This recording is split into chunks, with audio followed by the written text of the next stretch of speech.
Ladies and gentlemen, welcome to this edition of Grassroots Racing Show.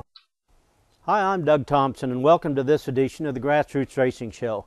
Tonight we're doing a special edition of the Grassroots Racing Show and Night at the Track. We take a look at the future of racing. Field reporter Mike Kraft spent a day with 13-year-old race car driver Trevor Hunt and his family. Trevor's passion for racing started at the age of 5 when he watched a documentary about Jeff Gordon. Trevor started in go-karts and has been working his way up ever since. He's making quite an impression in the USRA B-modified class. I have no doubt if he keeps going as he is, NASCAR may very well be in his future. This is the Grassroots Racing Show, where it all begins.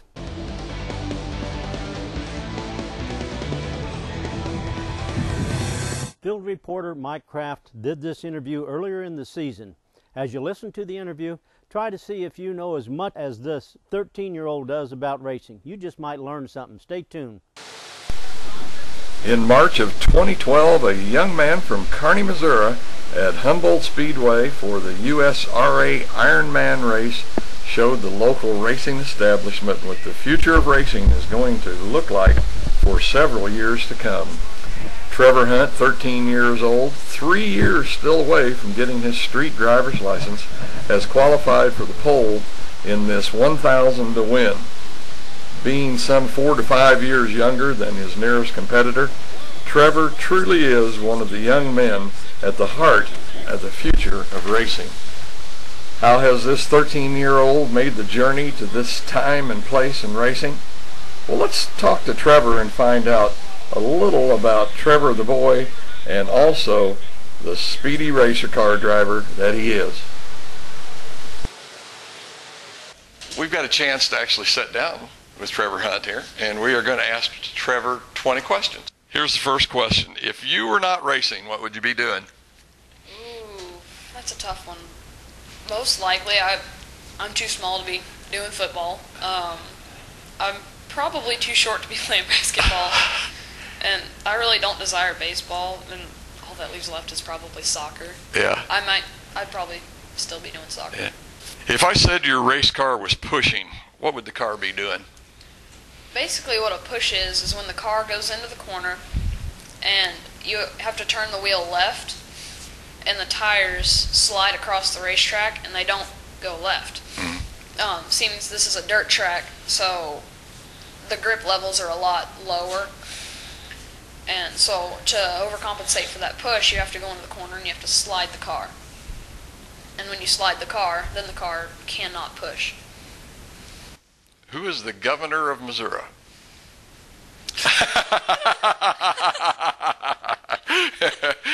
All right. How about Jay Nixon? Okay. Can you describe what side bite is? Side bite is when the car goes into the corner. When you slide the car into the corner and it transfers weight to the right side because the tires are gripping, then that's basically the right sides are gripping into the racetrack, and that is basically side bite. Okay. Okay, what is downforce?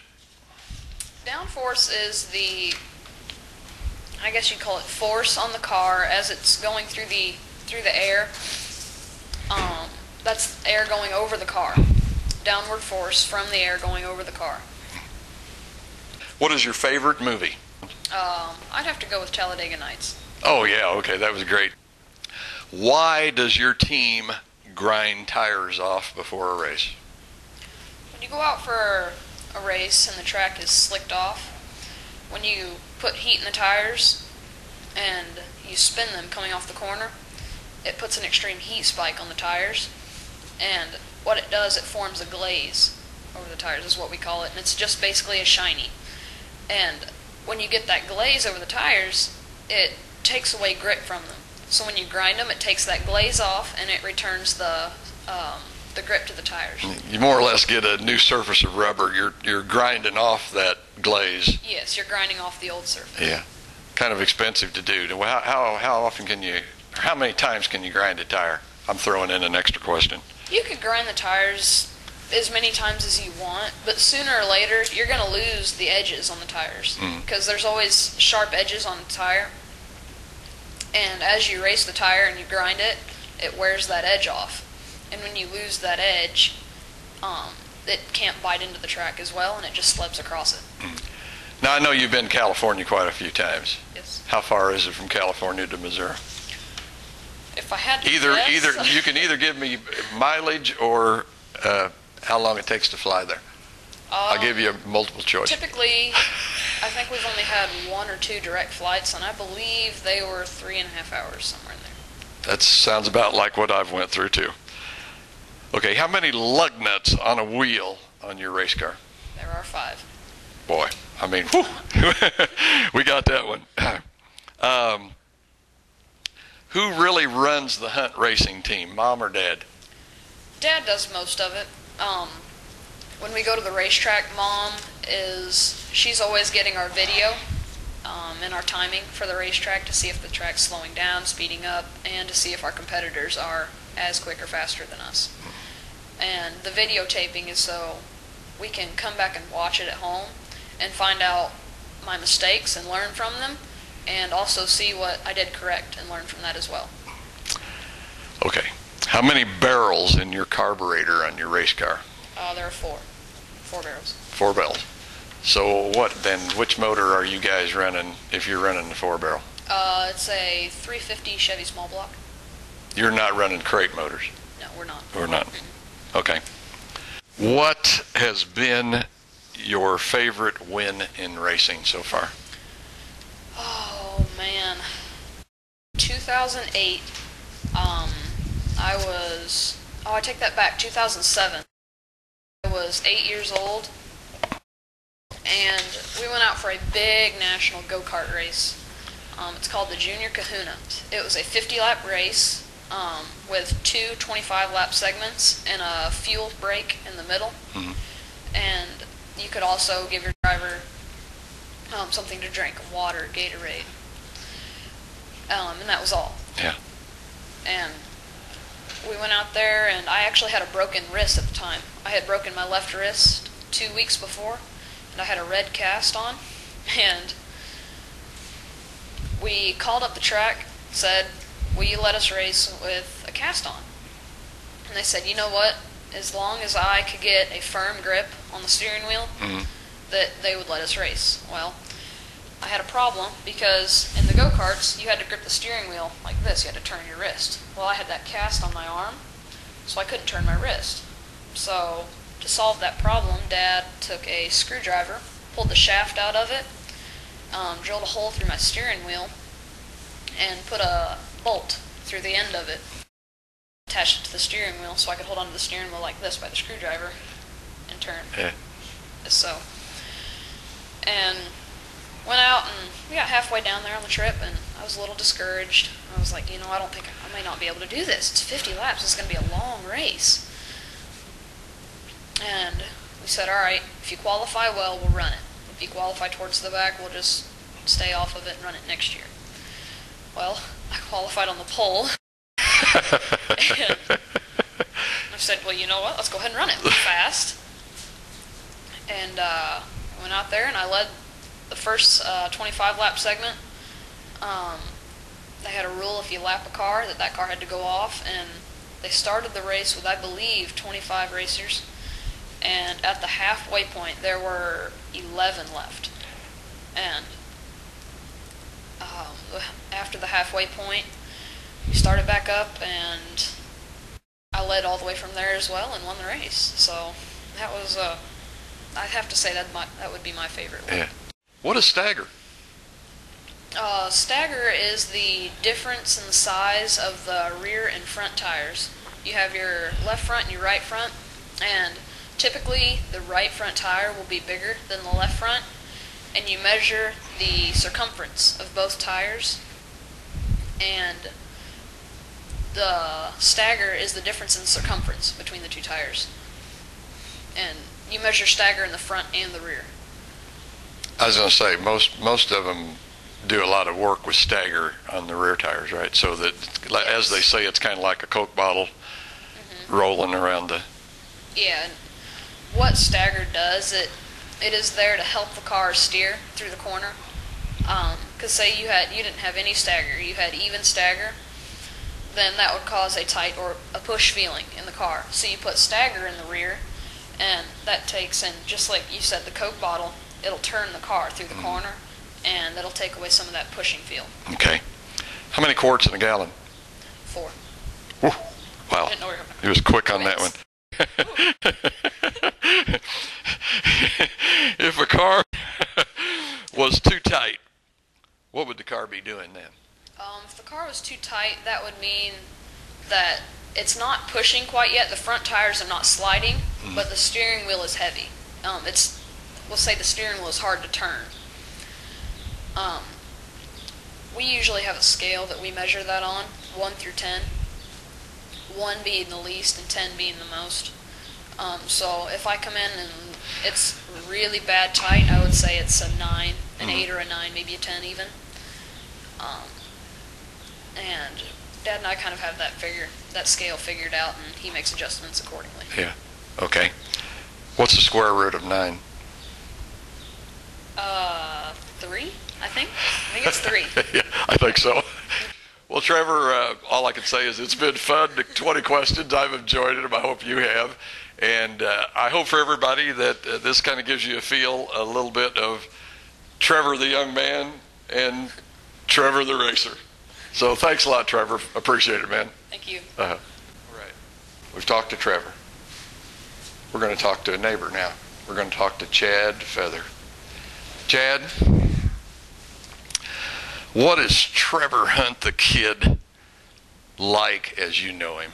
He's a normal teenager. He has a good sense of humor, pretty intelligent, and he does really well in school. That's what his parents' requirements for him race. Uh-huh. And he's pretty good to hang out with too. He has lots of friends. Yeah. Is he funny? Yeah. Oh, okay. All right. Sometimes. Yeah. Do his classmates know what he does on weekends? Last year, I'm pretty sure it was last fall, Channel 5 News came out and they did a whole segment on Trevor. And I think a lot of his friends and a lot of his classmates saw that, so they have a pretty good understanding of what he does. Okay. And of course, kind of the follow-up question to that is do any of the girls think what Trevor does in a race car is really macho or anything, or do they not even care? I think they find it pretty interesting. I see him with a lot of girls a lot, and I think they find it pretty good. Let me ask you this. Have you got your driver's license yet? Not yet, my permit. You got a permit. You're getting close, though. Yeah. Won't be long then. A couple months. Yeah. Well, you're going to have a jump on Trevor then. You're going to have to haul him around probably in the car and on the street rather than him driving. So you're going to be one up on him, man. Maybe he can do you some good with the girls then. Maybe, hopefully. Thanks, Mike. Thanks, Trevor.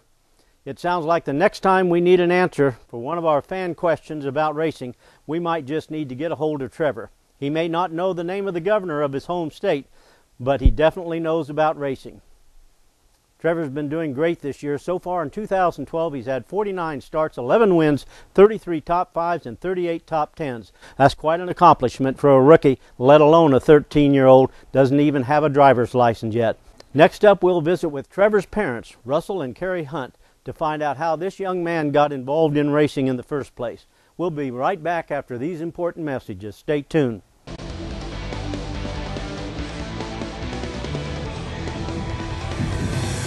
Welcome back. Now let's get back to Mike Kraft as he interviews Russell and Carrie Hunt to get an idea of what it takes to become a race car driver and how it all started for Trevor. There are many race fans and racers themselves that have some doubts about a 13-year-old competing with adults out on the racetrack. Now we're going to have an opportunity to meet with Trevor's parents, Russell and Carrie, and they're going to tell us a little bit about how this all came about and what their feelings are about Trevor out there on the track competing with adults. Let's talk to Russell and Carrie. Well, welcome everybody, and we are here at the Hunt household, which is also the shop and the home of the Hunt racing family. And we are going to talk just a little bit with Russell and Carrie about Trevor and how this whole racing thing came about with Trevor. And so let's meet, turn around here. We got Russell and Carrie. Nice to see you guys tonight. Beautiful evening we've got here. We're awesome weather. Right here in the, well, I guess we could call it the Hunt Racing Cave or something like that. But guys, where did this venture with Trevor begin? When he was 5.5, that middle of that summer, he was watching TV in the family room, and I was racing sprint cars at the time. I was down in the garage working on my sprint car, and there was a documentary come on about Jeff Gordon, and it was a little 30-minute program, and he found it. We had nothing to do with it. When it was over, obviously it talked about Jeff Gordon beginning his career in go-karts. When it was over, Trevor asked his mom, could he have a go-kart when he was a little older like Jeff Gordon? She didn't tell me till later that night when we went to bed. She told me about him asking her about the go-kart, and Monday, instead of going to work, I went and bought a go-kart. We went racing that weekend, and he picked it up quick, and we stayed with it. Yeah. About 5 or 6, then that's pretty much when you decided that, hey, he's not going to play football. He doesn't want to play basketball. It won't be baseball. We're going to do something else. And did any of this decision maybe come from the fact that you had raced in the past? It made it a lot easier, but we talked about it early on because I really had a passion for racing early on, not in my life, in his. And my wife and I, when we met, I was already racing, and I wanted to stay involved in it. But I wasn't going to push it on him. We joked when he was a baby that I was going to give him the option to race or stay in school. And little did we know that's that's what's coming to that. Yeah. But it was 100% his idea. Yeah. We didn't have anything to do with it. I didn't push it on him. We never talked about it, actually. Yeah. He knew that his dad had raced before, and so he kind of knew about racing growing up. Right. Yeah, he finally came to us and said that's what he wanted to do. And we were doing other things at that time. He was little soccer, pee-wee soccer, things like that. But racing took hold. Yeah. Well, I was just wondering, I just wanted to make sure there wasn't any real determining factor, like he might have a really big right foot when he was born or anything like that, that was saying, hey, this guy might be a race car driver, maybe we better give him a chance. No, the honest truth of that, we kind of tailored our life more around horses. My wife really had a passion for horses growing up. And I really thought that he would take to horses way more so than race cars because he had more of his mom's calm demeanor about him. I was a little wilder, I guess you'd say. And I never dreamed he would take to race cars. Never dreamed. He decided he wanted to try it, and he was good at it. So about 1.5 years of racing and soccer, and racing got to a point to where it's all day Saturday, so is soccer, all day on Saturday. So we told him he had to make a decision. There wasn't enough time for both at the level we was getting to, and he decided he wanted to race. So usually, regardless of what dads say or think, man, this has always got to go by mom. I mean, that's just a fact of life. It's the way it is in families. Was this a hard decision for you to make, Carrie? No, not really.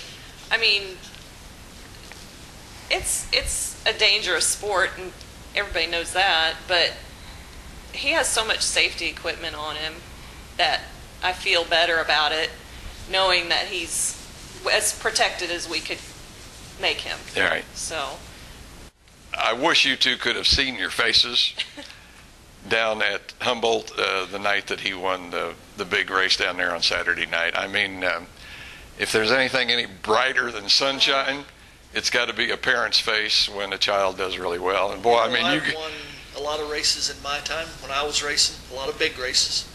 He's won way more than I ever did on a large level. He had a couple go-kart wins that meant a lot to us early on when he was young, but that win at Humboldt, first win in a B-Mod, that ranked up there.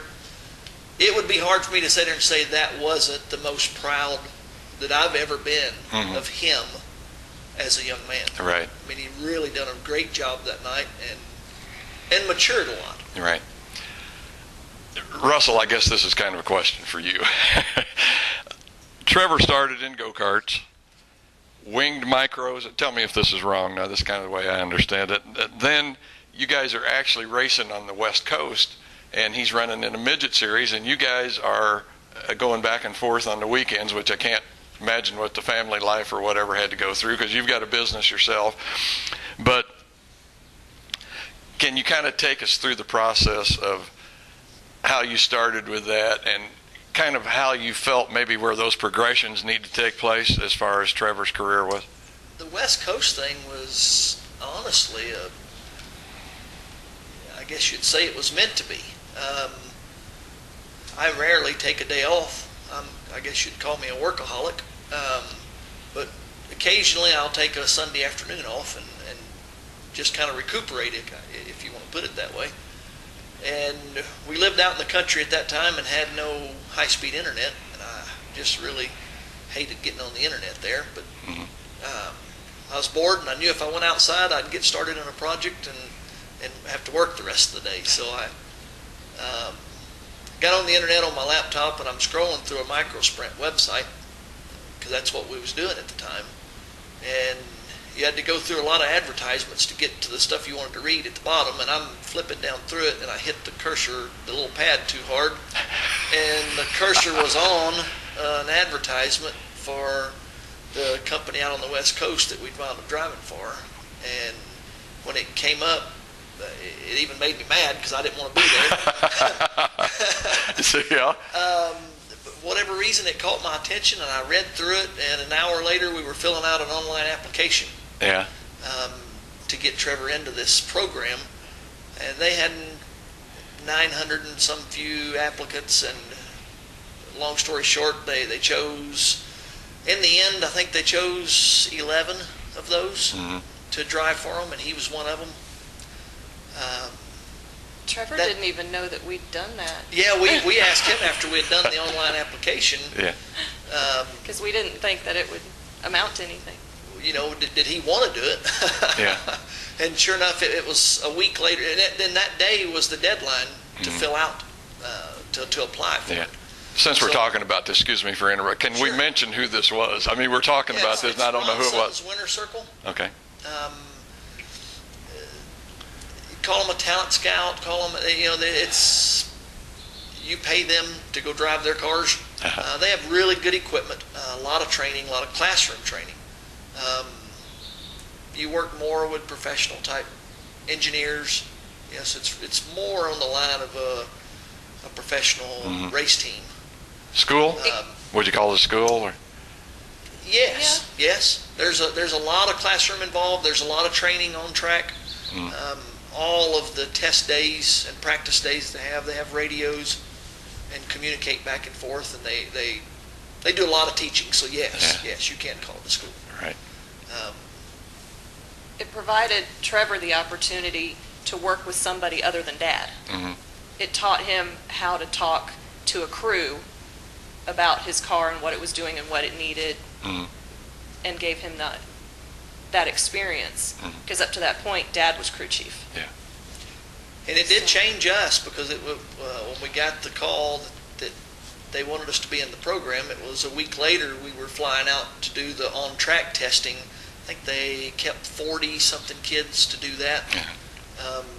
Trevor was the youngest kid at that point that they had ever chosen.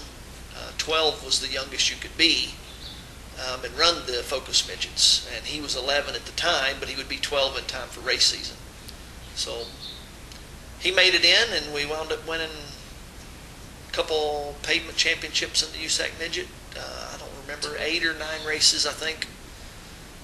And also won a little dirt track Focus Midget Championship, also running Wally Pancrat's car. Oh, my. Legendary Wally Pancrat's. Oh, I mean, yes. We learned a ton from him. He's a great guy. Yeah, anybody around open wheel racing, midgets, sprints, whatever, would know Wally Pancrat's. Oh, man, without a doubt. Jeff Gordon actually drove for Wally Pancrat's. Yeah. So it was pretty cool to meet him. Yeah. He called me. We had met him. He was the instructor at one of the schools that Trevor went through, one of the classroom sessions. And he had an unfortunate incident with one of his drivers that lost his life and had a car open, and he called me in February of last year and just inquiring if we'd be interested. And of course, I'm like, are you kidding? Yeah. Who wouldn't be interested in driving for Wally Democrats? So we took the opportunity on our off weekends. We had already committed to doing a full season in the pavement car.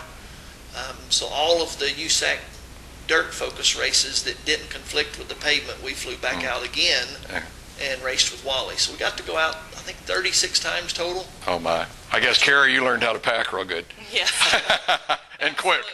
Absolutely. And what would you call it? Just the absolute necessities. That's right. Right. That had to be quite an experience to go through that. I mean, you know, even for some adults, that would be a lot to handle psychologically and physically, and you know, several other levels. But man, I think he handled it better than I did. now we're talking 36 weeks. Weekends, yeah. Weekends. Okay. Wow, that's still a bunch. Yeah. Goodness. We stayed out a full week, I think twice. The rest of them we would fly out either Thursday or Friday and then come back either Sunday or Monday, depending on the schedule. All right. While we're on this subject, also in the decision to go with the B mod racing that you're doing this year, I think you were saying that you had an opportunity to do another type of racing. What was kind of your thought process on that? Whoever wants to answer that, as far as not doing the pavement deal but going with the B mods. The airfare alone going out there was incredibly expensive, as you can understand, that many trips for the three of us, because Mom's not willing to miss a race and Dad's not either. and he's too young to fly by himself. So we all three went. Wally really wanted us back. He wanted us to run a full season with him and didn't care if it was pavement, dirt, or both. He just really liked Trevor. Was like another dad to Trevor. They really understood each other well and had a good time with each other. The Ron Sutton group wanted us back also. Down the road, the Ron Sutton group really wanted him in a, I think it's NASCAR Wheeling Modifieds, but the youngest they'll let him in is 14. And we thought about it a lot, and for the amount of money it takes to go out there, we felt like we could get into the B mods, because our plan was to wind up in a full-size car anyway. I talked to Wally quite a bit, talked to some people here, and I felt like we could get more experience and get kind of ahead of the game already. We had a full season in the midgets. He loved them. We loved them. He had won several races and won a couple championships, and I just felt like he was ready for that next level. And a local guy helped me make the decision to try it, John O'Neill Jr. He's kind of our mentor, if you will, in the modifieds. I've been friends with John a long time, and I just called him and I said, "Hey, what do you think?" And he said, "The only way to know is to try it." He said, "Based on your experience, it's probably going to be okay." And I talked to Dennis Shrout at Valley Speedway and asked him, would he let us race if we bought one? And we had won a couple micro races out at Valley, and he said sure. So John helped me find an old car. And we got that last October, and we tried a couple races, and he had great car control. Yeah. We didn't win right off the bat, but we didn't get in a lot of trouble either. So that kind of told me that I think he's ready for it. John and I talked about it, and John felt he was ready for it. He actually was probably more excited about it than I was. So we put him together a new car this winter, and here we go. Yeah. I think, as I said to Trevor in the interview that we did on the front stretch, he showed last year that he had the ability to be there and have that on-track presence that he has. But this year, he proved that he's competitive. That's right. And that's a whole different story to come out, because if I remember right, out of the 4 nights, it was at a 7th, a 5th, and a 1st, and you had a DNF one night. Is that correct? For the Humboldt King of America. This 2 weeks ago? Yeah. We had two DNFs. We actually had a third Sunday night before that at I-35. Then we run second Wednesday night, the first night, and we won Saturday night. Right. And we won, I think, 2 heat races. Yeah. But I think if there was any doubt in anybody's mind that Trevor belonged there, I think that series of races so far this year has shown that the ability is there, and that he's going to be there to compete. So he deserves where he's at.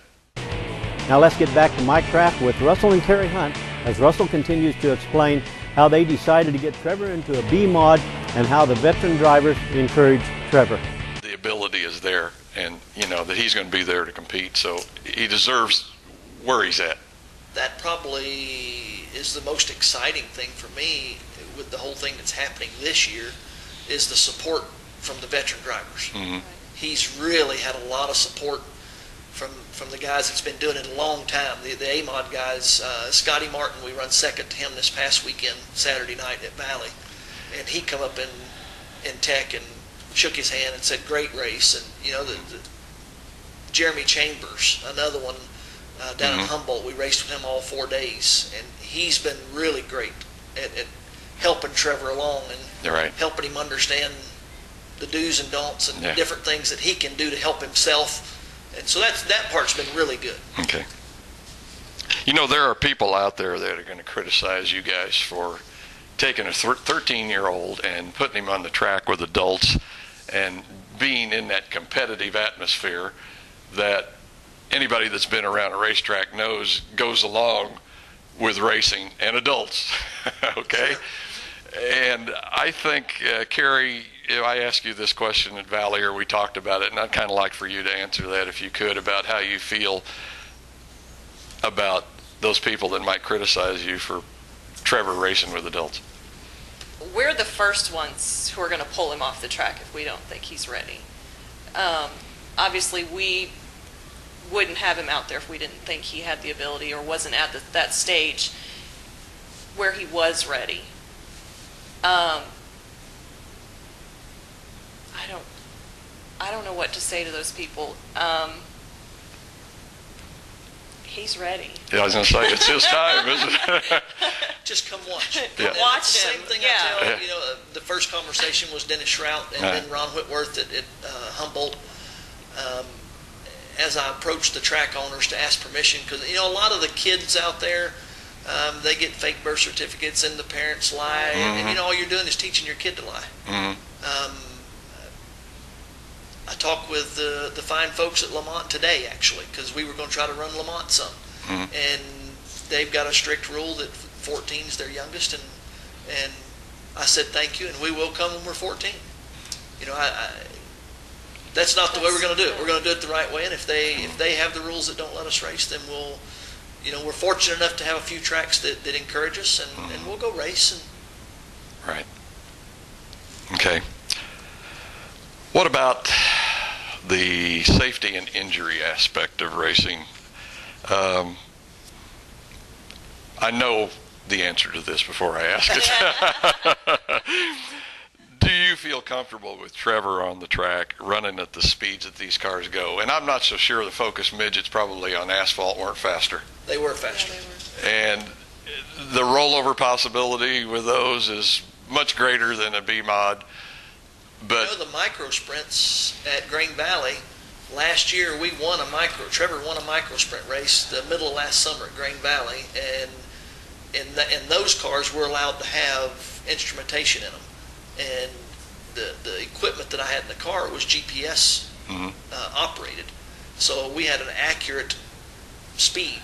And at the end of the straightaway, he was running 96 miles an hour. At Sweet Springs? At Valley. At Valley. Oh, okay. Oh, okay. I'm sorry. I wasn't listening. The B-mods don't go near that fast. And the micro sprint weighed 700 pounds and is 1.25 inch tubing, so it's a lot lighter weight car that likes to flip.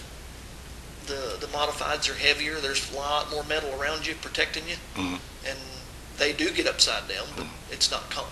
Yeah. This is maybe irrelevant, but actually I think the last fatal accident that I saw was a lightning sprint. And I think there have been accidents in B-mods, but it's been... And it's with part of sports. Yeah. Period. Football. Right. You see. Look at all the concussions that they're having in football right now. I mean, that's you don't want to call it an epidemic, but they're really having serious concerns with concussions in football today. All right. And It's any sport, I think. The safety. There's a gear. possibility in any yes. of them. And these days, 15-year-olds have their driver's license Uh-huh. to drive on the streets. My kid at least has a helmet and a Hans device and a 5-point harness. And if I could take all that and put it in my car for him to drive when There he's you go. 15, I would. Yeah, to go exactly. Out on the road. Yeah. That's more dangerous, I think, than him being on the track. Yeah. At least we have a little control over what he wears, his fireproof equipment, head to toe, and his helmet and Hans device, like I said. So I don't, I don't worry about his safety equipment so much. I worry about other drivers driving. I think both of you have told me that Trevor really is just a normal 13-year-old. He's just a 13-year-old racing a race car. And I think, as you said, Carrie, if you needed some proof, just let me take you up to his bedroom. Yeah, go film this room. And you could see the clothes scattered around and whatever. But he's really just like any other teenager, other than he races a race car. Yeah. We probably need to give thanks to the Kearney School District for that. They've been really good to us. They've let us miss quite a bit of school to race. Uh-huh. Of course, he's an AB student. If he gets a C on a grade card, he don't get to race. But the school district's really worked with us the last few years, especially last year with as much travel as we had, to make sure he had time to to make the work up, and that allowed him to remain a kid. Yeah, I was wondering how that worked out. It had to be some type of something with the school district as far as homework. And Their policy is for every day you miss, you get 2 days after you come back to make up the work and turn it in, and still get full credit. So that's the way it was. If he missed 1 day, he had 2 days when he got back to make it up. Or, as far as Trevor being a regular 13-year-old, this is where I was saying if there was any way we could embarrass Trevor. This might be a good chance to do it, about him just being a regular kid. he enjoys doing things that other kids do. He runs around the neighborhood and, plays basketball and with the kids around, and he likes to ride his four-wheelers, and he goes hunting a lot. He loves to go deer hunting and duck hunting and fishing. Just regular kid stuff. Yeah. Regular kid stuff. Either one of you can answer this.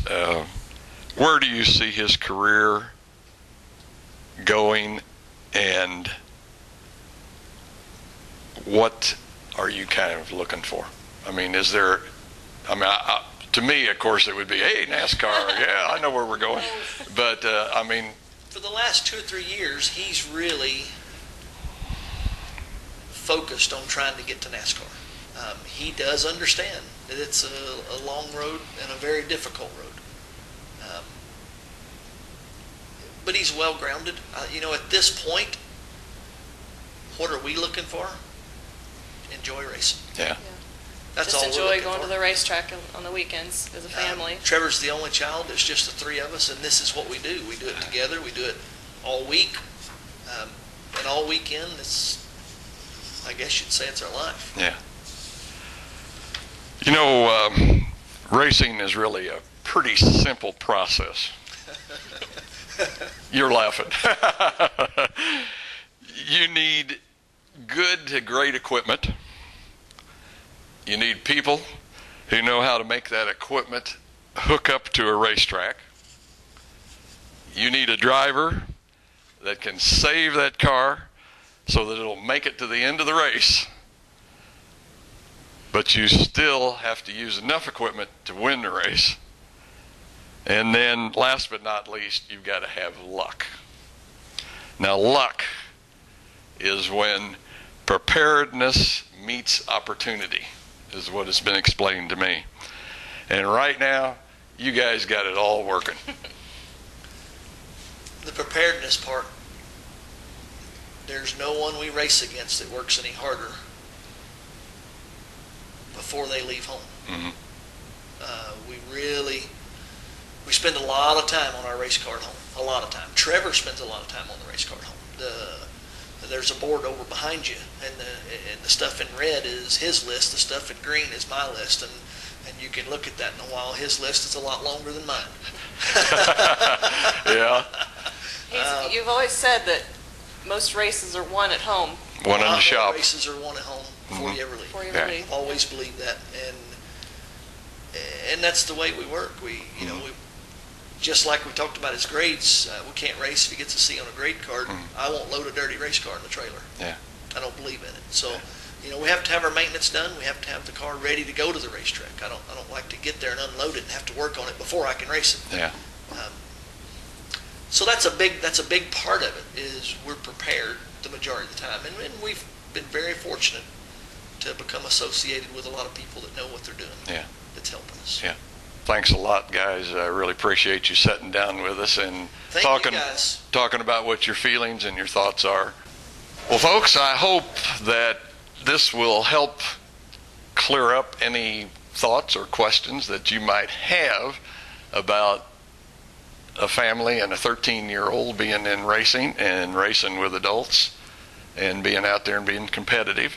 And once again, I want to thank Russell and Carrie for sitting down with us and telling us about it, and hope you've enjoyed it.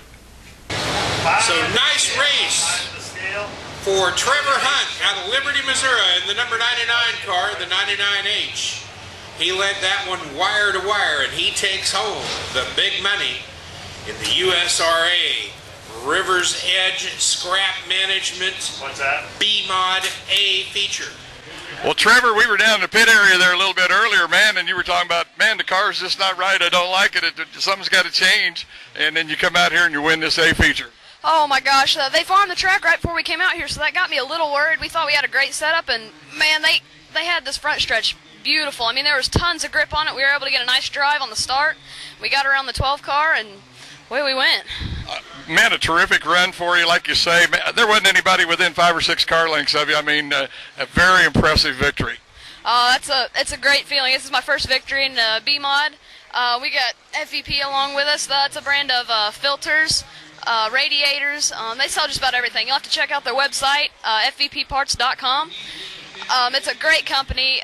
We've also got IXL. They're basically like a Gatorade, but they're a lot better for you, a lot more potassium, a lot less sugar, and taste a lot better. Trevor, congratulations, man, on a great run. I know last year you showed him you can do it. You did it this year. Way to go.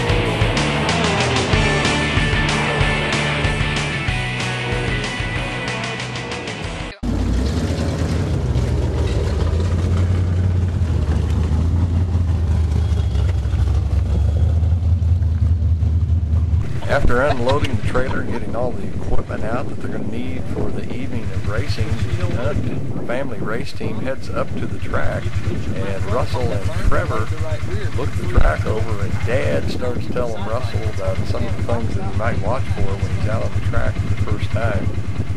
Angle of the corners, degree of banking, where it looks like might be the fastest spots. Talk over how the track is going to be for the evening of racing. See how when you come down the 3, how it's kind of short.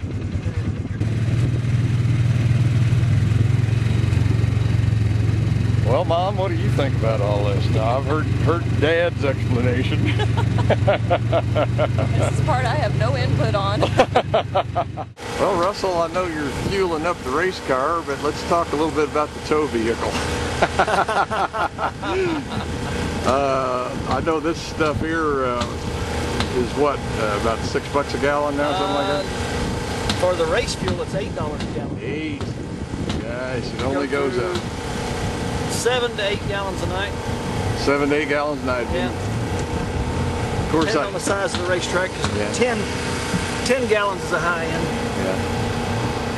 So that's $80. Okay. And what about the tow vehicle? I know you were telling me. Depends on the length of the trip, but we kind of, the local stuff here, we probably average $100 a night in fuel in the tow vehicle, and it's diesel, so everybody knows that's $4 a gallon, no matter how you look at it. I was going to say the regular gas is catching up with the racing fuel, isn't it? There's no doubt. No doubt. It's expensive to run up down the road. There's no doubt. Yeah. I mean, your tow vehicle's got an oil change. You know, we'll put probably 30,000 miles on the tow vehicle this year. And when you factor in all the oil changes and tires and regular maintenance that goes along with it, it's we figure if we don't tear anything up, it costs us in the neighborhood of $700 to pull out the driveway. Holy smokes. That's what it costs to go race if we don't tear anything up.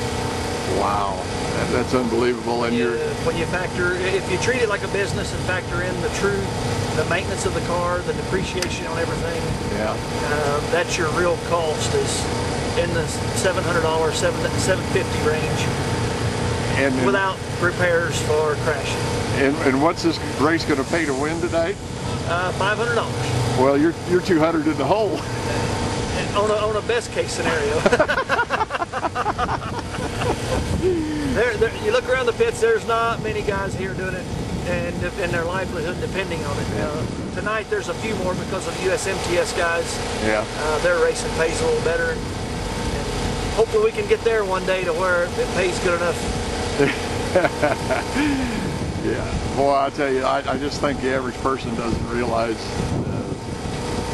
like you say, time, effort, and money. I mean, really, you're not even charging for the labor. No, absolutely not. And we got, Trevor will spend, he does the majority of the maintenance, and he'll spend 25 to 30 hours every week on the car, and I probably spend 15. Maybe 15 to 20. That's without tearing anything up. Yeah. So when we crash, or when we, like this week, we're trying a little bit different setup, so we got another couple hours getting that stuff done. That's not normal maintenance.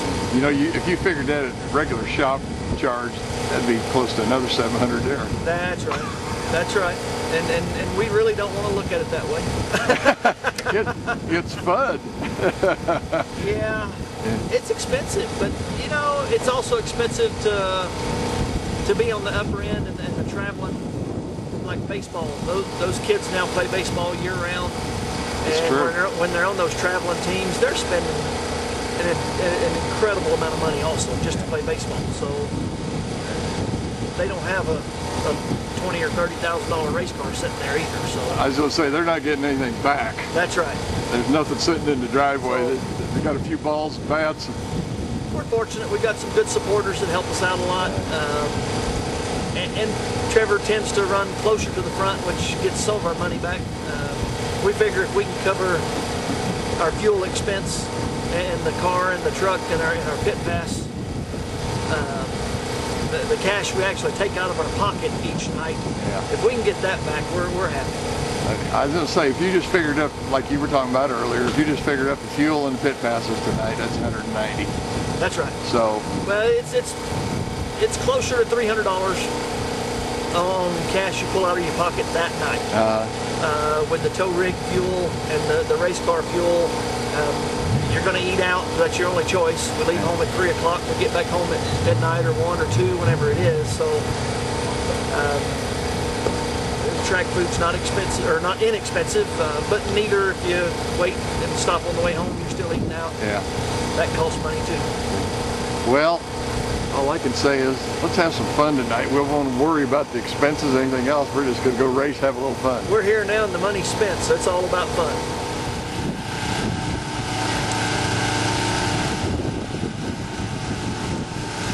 Okay, Mom, how many shirts have you guys sold? Well, we placed an order at the beginning of the season, and we pretty much sold out all those, and I had to reorder, so we're doing pretty good. I take it this is another one of Mom's jobs. Yeah, kind of. Kind of. I have to keep track of what we do. Wow. All right. Pretty good size order? I bet we've probably sold probably close to 100 t-shirts already this year. Humboldt really helped us out. The win at Humboldt. The t-shirt sales went up after. So everybody loves a winner. No doubt about that. Yeah. Well, they look really nice. Where you get them from? T-shirts are done by, is it Victory? What's the name? Victory Sportswear? Victory Sportswear. Pretty nice.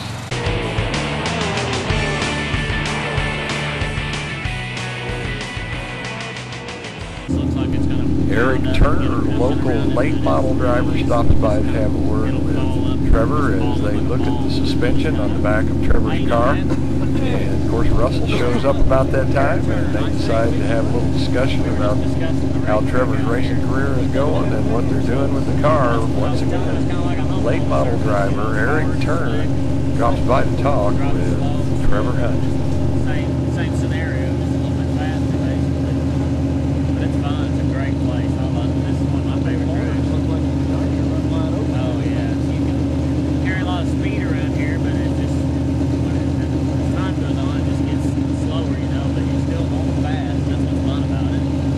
Race 2 and 3 wide, you know, you can go out and get way out and pass and time in the corners and stuff, but it's fun. You'll have a good time here. It looks plenty wide. That's Yeah, yeah, it's clean. You can get when somebody wrecks, you can get away from them. That's why we used to like to race here on Friday nights back 5 years ago. You come up here and race and not even get a dent in your car for 6, 7 nights, you know. Go to Wheatland on Saturday nights or something and barely even have to wash your race car as far as that goes. It's a lot of fun when it's that way. Yeah. That's kind of the same way at Humboldt. When we come home, my trailer ain't all full of mud. There's a few racetracks I think we bring. I don't know how they got any dirt up in the track. Yeah, We bring a lot of it home. I guarantee you, I wonder sometimes too. Feller don't realize how much mud he gets packed up underneath sometimes.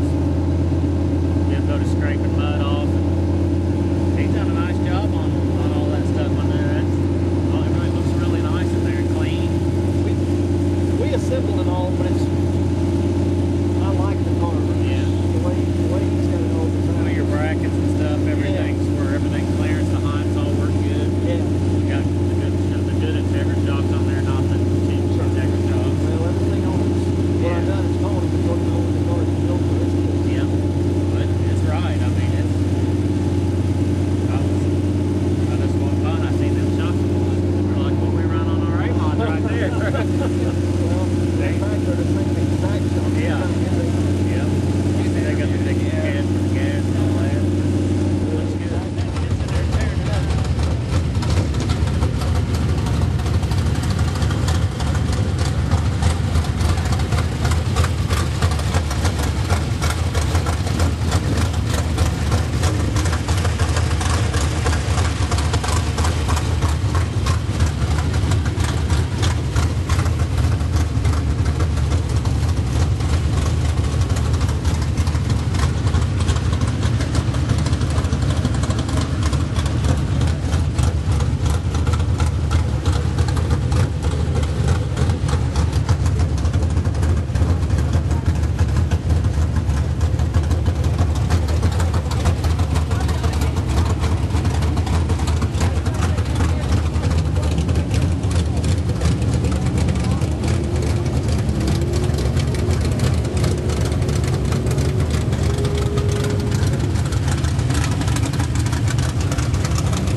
Well, Trevor Hunt, the race car driver, has suddenly appeared in his full driver's suit as he puts on his fireproof mask put on behind his helmet to help protect him from the fire. There's the Hans device, and now he heads toward the race car to get into the cockpit. And of course, as we talked about earlier, Mom stands by there with the helmet. One of those things that Trevor said he really liked to do was have his mom hand him his helmet before he goes out for them to the racetrack. Trevor gets in the car, gets situated, starts feeling for the seat belts, pulls them up over the shoulder. Pretty soon he'll go to the 5-point latch that's in his lap as he'll start buckling in and getting ready to go out for hot laps.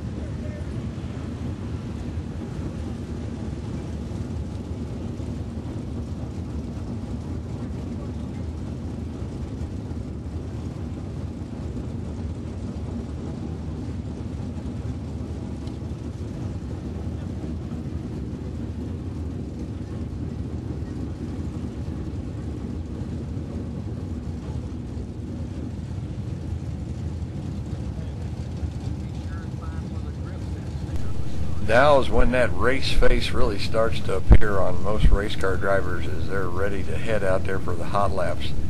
Here you see Russell as he gives Trevor just a few last-minute instructions about how he thinks maybe the track might be or how the car might react or what Trevor might do.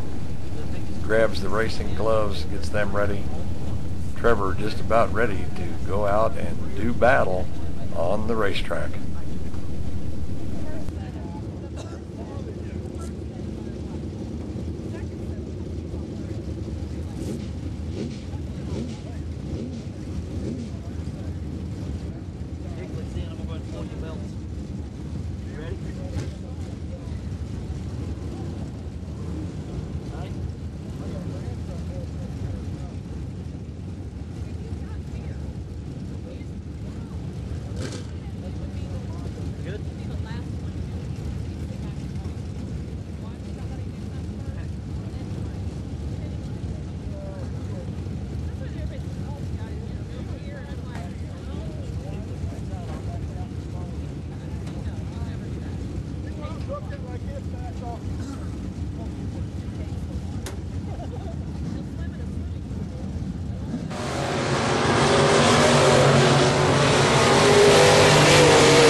Trevor, you had a chance to go out there for hot laps, brand new track, like I say, a lot of changes on the car.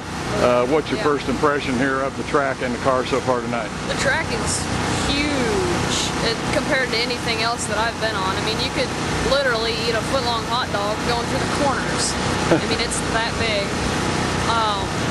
As far as the track goes, it was really smooth. It was just a little bit slimy, but it wasn't bad at all. I mean, you could run anywhere that you wanted to and still carry speed. As far as the car goes, it was about a 1 loose right after I get onto the throttle. As it was climbing up the bars, it would start freeing up. So I think we're going to lower that right rear rod, and that should fix it up. All right, man. Looked pretty good out there, like you say. A couple more adjustments, maybe be right up there. But boy, on this heat race now, Cora, with you leading the points in the Ironman, you're going to be starting on the front row inside for your heat race. Oh yeah, that's going to be vital. But the one thing that I have to do is I have to get that jump on the start, because without that, it seems as if the track is big enough that with these V-mods, it's going to be tough to pass. But hopefully, I can get a good jump on the start and get around those guys and lead it wire to wire. I was going to say, to get a good starting spot in the A main, then you've got to just about win that heat race to get you a good spot then in the A. Yeah, I think they're going by passing points, so if so, I definitely can't finish second. We don't want negative passing points, because that'll start us midfield. Yeah. Okay, Trevor, we'll check back with you after the heat race and see what you think then, but have some fun.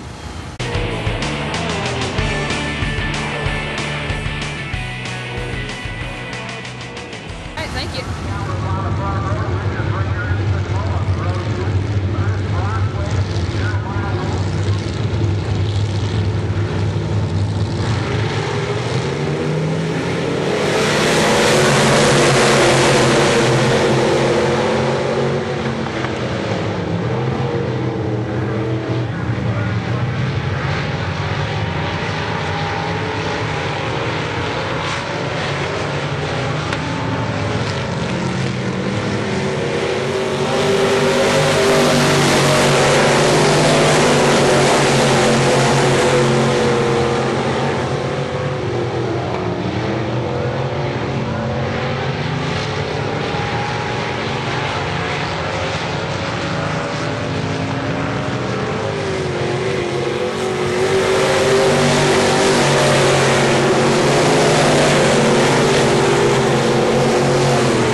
Trevor, it looked like everything went the way you planned it. The changes in the spring, in the shocks, the bar, everything worked. It looked like it just come together perfect. Yeah, it actually went fairly well. Started on the pole in the heat race, and started off and the car was just a bit free in the middle, and it was a little tight going in, but it was all drivable and everything. And we came down, we got a caution about halfway through, just about it. And after the caution, we got back going, and it seemed as if the car had gotten freer. And on the last lap going to the checker, I almost spun the thing out because I got into the corner and just got back to the gas a little too early. And that just made the problem of the car being free much worse, and it got loose on me, and I saved it, so we won it. Let it wire to wire, but we got a few changes to make before the feature time comes, and the track's going to be changing a lot as well. Getting kind of dry right now, wasn't it, for your heat race? Yeah, there's still a little bit of moisture still left in 1 and 2, but 3 and 4 is already slick. Yeah. Slick. Yeah. I guess you know there toward the end of that race you had one of the hottest V-Mod drivers right behind you there. Mike Higley was in second place for the latter part of that race. Yeah, I heard my mom. My mom told me after I came off, she said, yeah, Mike Higley, she said he finished second. And I was like, wow. Yeah. But then Dad came over and he said that we were beating him in 1 and 2, but he was beating us in 3 and 4, so we stayed just about even. Yeah. I was going to say, you managed to pull away from him just a little bit. I'm going to give it to you. But it looked really good. But like you say, just a few changes now before you go out for the A? Yeah, just a couple. We'll see what the track's going to do before we decide exactly what we're going to change up. So as of right now, we're going to watch the A-Mod B feature and see how the track does. Yeah. Well, Trevor, it's been fun kind of following you around tonight. All I can say, man, you got one more race left. Go out there and have a ball, man. Just put it to them, do whatever. Well, thanks, Mike. Glad to be here. This would not be Trevor Hunt's night, as he would finish in 5th spot here for the USRA Ironman feature at LA Raceway. What can you say? The young man gave it all the effort that he could, but mechanical failure, which most race teams just can't figure in, come into play in this, as they had a rocker arm loose, and he ends up running the night on 7 cylinders. But young Trevor Hunt leads the points for the USRA Ironman Series, even with this 5th place finish at LA. Like so many times before for the Hunt race team, now comes that long ride home. You can tell by talking to this family racing team, winning is not the ultimate goal at this time. Getting Trevor in the right place at the right time with the right people is what they are looking for. I think you will agree. Trevor Hunt, he'll take care of the rest. This young man has all the tools for a bright racing future. Thanks again to Carrie and Russell Hunt for the full access that they have allowed to the Cheeseworks. And, oh yeah, Trevor, you're the man. Thank you.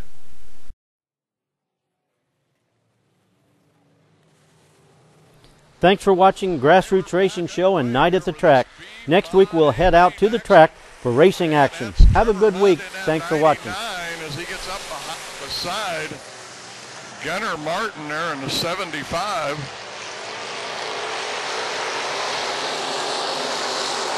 Now it looks like Gunnar's going to fight back, try and get that second spot. That's Scotty Martin in the lead. That's your top 3 here at Valley Speedway here on a Friday night. Trevor once again is going to pull away from 3rd place, Gunnar Martin. He has led a couple of laps here. We'll see whether or not he can wrestle this away again from Scotty Martin up there in the front. Laps have got to be winding down. Had several cautions. Scotty Martin running that high line up around the top. Trevor going to the bottom looking for some speed, and the white flag is going to come out. All Scotty Martin's got to do now, make one more lap. And it looks like he's got things pretty well in hand, as he's got, it looks like, at least I would say 3 or 4 lap lead, and it looks like we have got a